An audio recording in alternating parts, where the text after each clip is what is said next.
I am Sanan Jain. Welcome to Radio Bharti. Let's begin with the top news updates of the day. The headlines: President Murmu to visit Rashtrapati Niketan in Dehradun today. Nagaland CM Nepin Rio calls Assam Nagaland Oil MOU a historic milestone. UK Armed Forces Minister AI Kans resigns over defense funding dispute. 16 killed, 37 injured as protests turn violent in Pakistan occupied Kashmir. FTAs with developed economies aim to increase international trade. Union Minister Piyush Goyal. SEBI proposes uniform price for same stock across exchanges. Host Mexico begin World Cup campaign with 2-0 victory over South Africa. States set for biggest edition of ICC Women's T20 World Cup, 12 teams in race. Now news in brief. President Draupadi Murmu is arriving in Uttarakhand today on a 2-day visit. The president will reach Rashtrapati Niketan in Dehradun today. During her visit, she will inspect the construction and development works of the Rashtrapati Udyan being developed over an area of 132 acres.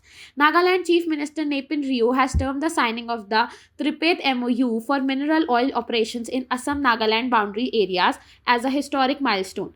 In the UK, Armed Forces Minister AI Kans has resigned from the Starmer government following the resignation of Defence Secretary John Haley amid a dispute with Prime Minister Sir Keir Starmer over funding for the military.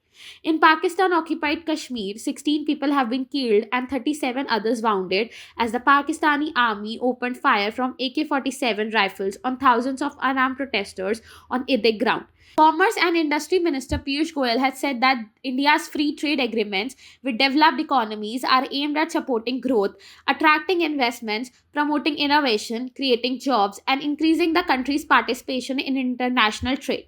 The Securities and Exchange Board of India, SEBI, has proposed a new mechanism to prevent the same stock from trading at significantly different prices across exchanges. In a consultation paper published on its website today, SEBI said for stocks traded on a particular exchange but inactive on another, the base price and price band must be determined on the active exchange closing price. For a stock that trades on more than one exchange but remains inactive on one of them, the inactive exchange should adopt the closing price from the exchange with the highest trading volume.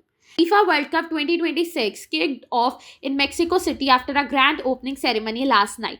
Co-host Mexico defeated South Africa by 2-0 in the inaugural match at the Azteca Stadium. Julian Cornelius scored Mexico's opening goal on the 19th minute to give the host a 1-0 lead. Later, Rahul Jimenez scored in the 67th minute, making it 2-0 for the Mexico. 10th edition of ICC Women's T20 World Cup will begin from tomorrow with host England taking on Sri Lanka in the opening match of the tournament. The month-long tournament will be hosted across England and Wales, with the final is set to take place on July 5th at the iconic Lord's Cricket Ground. That's all for the day. For more such updates, stay tuned to Radio Bharti. Please like, share and subscribe the channel.